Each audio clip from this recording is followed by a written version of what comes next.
企画書、早速進んでる。我が社の命運がかかった海外進出だからね。今回も頑張って企画立ててよ。いつも僕から企画を奪っていく同僚が相変わらず今回も自分では企画を立てず僕の企画書を当てにしているようだ。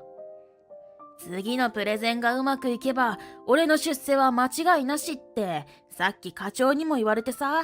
もう困っちゃうよな。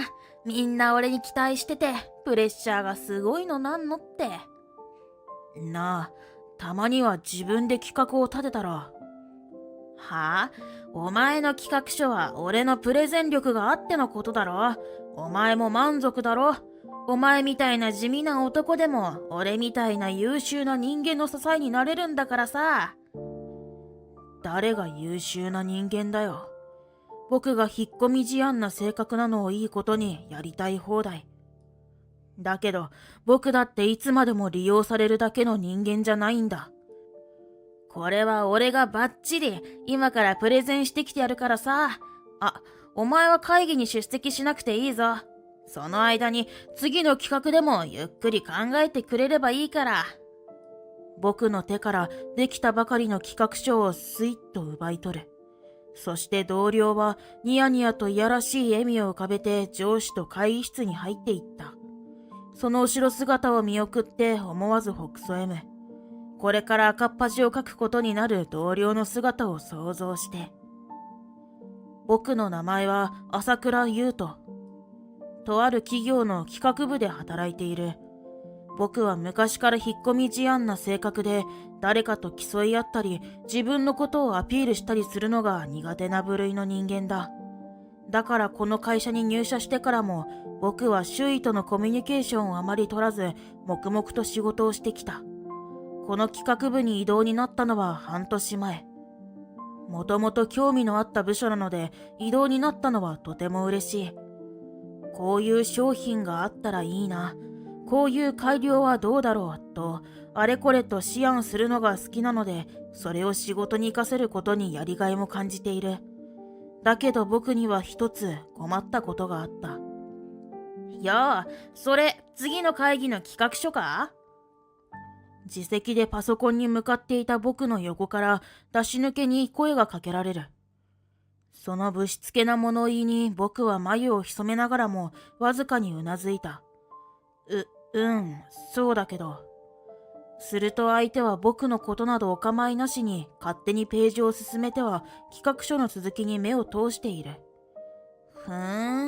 ヘタレのお前にしちゃ良さそうな企画じゃん。会議に出す前の他人の企画書を無遠慮に覗いてくる彼は同僚の藤井くん。僕と同時期にこの企画部へ異動となった人物だ。藤井くんは僕とまるきり正反対の性格で派手なパフォーマンスや上司へのお世辞などがうまく、いわゆる要領の良いタイプ。もちろん上司の覚えもめでたく、次の主任は藤井くんで決まりという噂もあるくらいで、それを本人もまんざらでもなく思っているらしい。けれど誰に対しても親しく接する彼の裏の顔を僕だけは知っている。藤井くんはその場で僕の企画書にすべて目を通すと、なんとも軽く笑いながら俺の肩を叩いた。はーい、ご苦労さん。じゃあ、この企画書を俺宛てに送っといて、明日の会議で使うから。え？まるで当たり前のようにそう言われ、僕は思わず彼を見合った。だが藤井くんはそんな僕の反応こそ意外とでも言う風に、はぁと首をかしげる。だってお前、目立つの嫌いだろ？だから毎回この俺がお前に代わってうまくプレゼンしてやってるじゃないか。お前はむしろ俺に感謝してもいいくらいなんだよな。唇を歪めながら僕を見下すようにしてニヤニヤと笑う藤井くん。そう、僕が困っているのはこの同僚のことだった。彼はこの企画部に異動になって以降、こうして僕の企画をさも当然のごとく我が物顔で奪っていくのである。そして企画が採用されれば、それは彼の手柄となり、僕はその陰で企画書を一切提出しないダメな社員だと思われているのだった。そもそもさ、お前その性格でプレゼンなんてできんの？それは。確かに僕は人前で何かをアピールしたりするのが苦手だ。自分の企画書を自分でプレゼンしたとしても、藤井くんのように堂々とした振る舞いはできないだろう。思わず口ごもってしまった僕に、彼はやはり慣れ慣れしく俺の背中を叩いて、わざとらしい猫なで声を出す。だろう？だから俺はお前の企画を何倍も面白くしてやってんの。わかった？わかったならさっさとそれ送っておけよ。そう言って彼は早足に自席へと戻っていく。もしこのことを今僕が上司に訴えたとしても、果たして上司はどちらの言い分を信じるだろうか。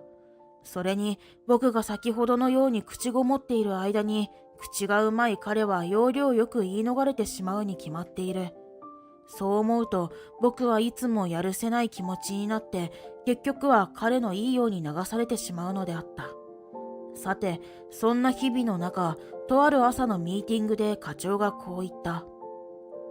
我が社もついに海外進出を見据えて動き出すことが決まった。ついては君たちにも海外ユーザー向けの企画を積極的に提案してほしい。1年ほど前から社内でもそういう話は出ていたのだが、ついに本格的に動き出すのかと僕は内心そわそわと落ち着かない心地になる。海外ユーザー向けか。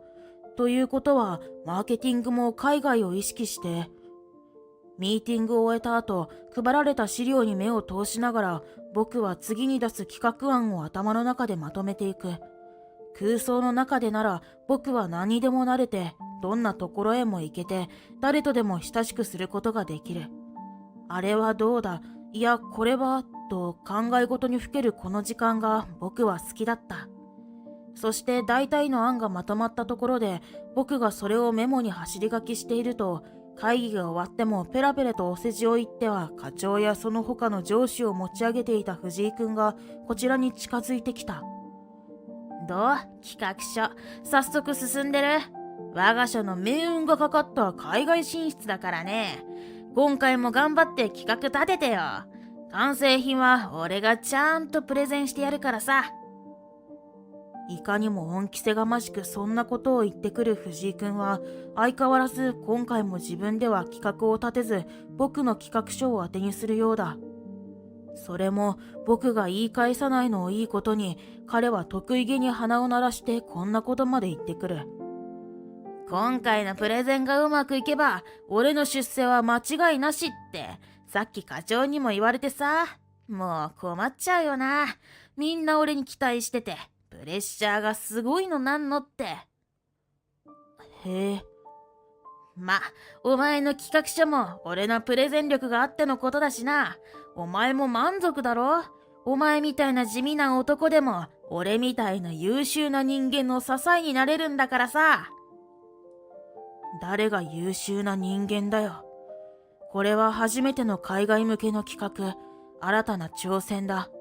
今までいろいろなことを言われてきたけれど、僕はそこで初めて怒りで頭がカッと熱くなってしまった。元は僕の企画書なのに、それを当然といった顔で奪っていくばかりか、都合の良い出世の道具みたいにして扱われることに、さすがに我慢ならなかったのだ。けれど、ここで勢いのまま言い返しても、おそらく僕の分は悪いだろう。だから僕は少しでもいいから彼に一矢報いろうと水面下で考えを巡らせ始めるのであった。それから瞬く間に時間は過ぎて、とうとう海外向け企画会議の当日となった。僕はあくびを噛み殺しながら会議の準備を始める。企画書が完成したのは今日の明け方、昨日は徹夜だった。その間も藤井くんは僕に早く企画書を出せとせかしてくるし、本当に大変だったのだ。でもその甲斐あって完璧な企画書になっているという自負がある。そしてプリントアウトした企画書をカバンから取り出したその時、おいおい、ようやく完成したのかよ。たく、暗い性格の上に仕事も遅いって、何の取り柄もないだろう。そう言っていやらしく笑いながら、藤井くんが僕の手からできたばかりの企画書をスイッと奪い取っていった。安心してよ、朝倉くん。これは俺がバッチリ今からプレゼンしてきてやるからさ。お前は会議に出席しなくていいぞ。その間に次の企画でもゆっくり考えててくれればいいから。そう言ってこちらを小馬鹿にしたようにして目をすがめる藤井くんは、企画書の中身にも目を通さずに会議室へと入ってゆく。その背中を見送りながら、僕はカバンの中からもう一つの企画書を取り出し、おもむろにそれをコピーし始めるのだった。それから十数分後、こんなもんかとコピーをし終えたそれらを整理していた僕に、会議に出席していた他の同僚が駆け寄ってきた。今すぐ会議室に行ってくれ。少し慌てた様子で言われる。それにすぐさま応じ、僕は手元のコピーを持ったまま会議室へと向かった。失礼します。朝倉です。そう声をかけてから会議室へ入ると、そこには眉毛を寄せた課長と部長、普段の自信満々ぶりが嘘のように青ざめた様子の藤井くん、そして今日のプレゼン先である企業の担当数人が顔を揃えていた。特に今日、弊社を訪れている担当は全員が外国人で、日本語が達者ではないのだろう。今この場で何が起こっているのかをいまいち把握できずにいるようで、全員が困惑した表情を浮かべている。そんな中、どこか疲れた様子の課長が僕に向かい、口を開いた。急で悪いが、朝倉、藤井の持ってきたこの企画書のプレゼンをしてくれるか。その言葉に僕は緊張しながらもうなずき、では改めて、課長と部長にはこちらの企画書をお渡しします。と手に持っていた用紙を彼らに渡す。ああ、こちらは日本語なのか。それは助かったな。さすがに全てが英語で書かれてあると理解するのに時間がかかる。上司二人はそう言ってわずかに安堵のため息をついた。すみませんでした。こちらの企画書を用意するのに手間取っていて。言いながら僕は藤井くんを一別する。実は藤井くんが奪っていった企画書は表紙以外すべて英語で作成されたものだったのだ。今日の会議には取引先となる海外企業の外国人社員が参加すると資料に書かれてあったため、僕はあらかじめ企画書を2種類用意すると決めていたのである。課長と部長に渡したのは英語のそれを日本語に訳したものだ。この2種類を用意するために僕は昨日徹夜したのだった。ちなみに入社してから僕はコツコツと自主的に英語の勉強を続けていた。最初は何か特技のようなものを身につけるためにとりあえず習い始めた英語だったが、今ではこうして自身の企画を英語で組み立てられるまでになっていた。それに母国語とは違う言語の方がより相手に伝えようとする意識が働くのか、引っ込み思案で口下手な僕でも積極的にコミュニケーションが取れるようになるのだ。僕の思わせぶりな視線に藤井くんは気まずげに肩を震わせる。だがそれには構わず僕は壇上で一礼すると、相手先の外国人社員へ向けてにこやかに英語でプレゼンを始めたのであった。そうして30分後、取引先は満足そうな顔を浮かべて口々に挨拶し帰っていった。部長に先導されたその背中を見送りつつ、その場には課長と僕、そしてすっかり憔悴した様子の藤井くんが残る。束の間の沈黙の後、課長がさてと声を上げた。まず、藤井に聞こうか。なぜお前は朝倉の企画書を自分のものとして発表しようとした？どうも藤井くんは僕から企画書を奪ったはいいものの、全編英語のそれを前にして途端にしどろもどろとなったらしい。そして不審に思った課長がそれを問いただしたところ、企画書は僕が書いたものだと藤井くんが認めた。そこで僕は会議室へ呼び出されたらしかった。課長の問いに藤井くんは青ざめた顔のまま、けれど僕の方を睨みつけて反論し始めた。こいつが朝倉くんが言い出したんです。今回の企画は自分が考えるから俺にプレゼンを任せるって。自分より俺がプレゼンした方が企画が通るからって。言っているうちに勢いづいたのか、徐々に彼の方には赤みがさしてくる。そしてすっかり普段のような滑らかさを取り戻した彼は、さらに課長に向かい言い募る。実は俺、朝倉くんに日頃から嫉妬されてました。それに隠れて嫌がらせなんかもあって。でも課長や周囲に訴えるようなものでもないって、俺ずっと我慢してて。一流役者よろしく悲しげに目を伏せる藤井くん。器用にも目に涙を溜めているところが地味にすごいと僕は場違いながらそう思った。きっと今回もそういった嫌がらせの一環で俺には英語の企画書を渡してきたんだと思います。それでも彼とは同僚だし、何より俺は彼を信じたかった。それなのに。そこで藤井くんは怖い顔をして俺を再び睨みつける。俺も朝倉くんに騙された被害者です。だいたい日本語の企画書も用意しながらそれを渡さなかったのがいい証拠じゃないですか。よくもまあここまでペラペラと嘘がつけるものだ。目の前で繰り広げられる彼の演技に僕は思わず感心してしまった。ということだそうだが、朝倉、今の藤井の言い分は本当か？淡々とした小姉で課長がそう通ってくる。束の間、僕はどう答えようか思案し、そして先ほどのプレゼンを思い出して相手に伝えようとする意志を強く持って口を開いた。藤井くんの言い分は真実ではありません。僕は日頃から彼に企画書を奪われていました。この企画部に移動して以来ずっとです。今まで彼の名前で提出された企画は本来僕の考えたものでした。なんだって？予想外のことを言われたためか、課長がその目を丸く見開き、僕と藤井くんを交互に見合ってくる。だがその時、このままでは分が悪いと思ったのか、藤井くんが慌てて割って入ってきた。課長、こいつです。こいつの方が嘘をついてるんです。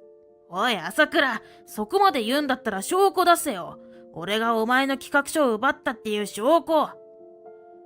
それは、確かにそう言われてしまえば僕も返す言葉がない。固まった僕を見て藤井くんの顔が奇妙に歪む。ほら、言い返せないだろうが。課長、これで俺のこと信じてくれますよね。けれど、そう得意げに叫んだ藤井くんを静かに一別し、それから課長は慎重な口調でこう言った。では、こうしよう。藤井は今日から1週間以内に別件の企画書を一つ私宛てに出しなさい。それを見れば、これまでの企画書もどちらが書いたものか判断がつくだろうから。それは。その提案を聞き、藤井くんの目がわかりやすく泳ぐ。俺も別の仕事がありますし、1週間以内は難しいかと。そうでもないだろう。お前の言う通り、今までの企画書が全てお前自身が書いたものであるなら、1週間という猶予は十分過ぎるくらいだ。違うかと限界に問われ、藤井くんはぐっと言葉を詰まらせている。わかったな。それまではこの件、私が預かっておく。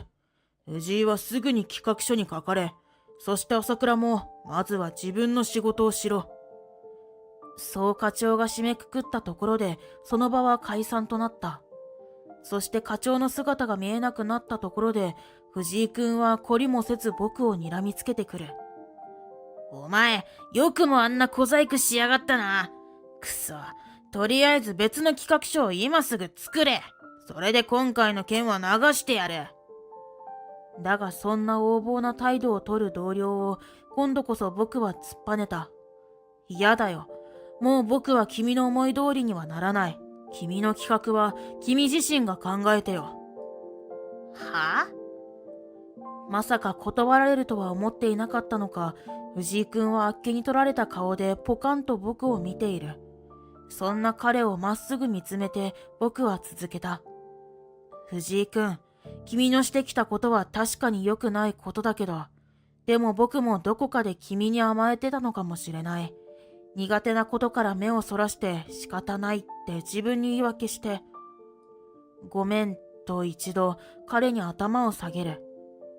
でもこれからは嫌なことはきちんと嫌だって伝える。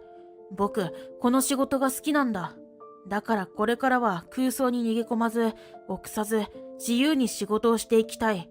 自分に嘘をつくのはもうやめにするね。僕はそれだけを伝えると、呆然としている彼に背を向けた。そして改めて自分の仕事に邁進するべく、足取りも軽やかに席へと戻っていったのである。さて1週間が経った。僕と藤井くんは再び会議室へと呼ばれる。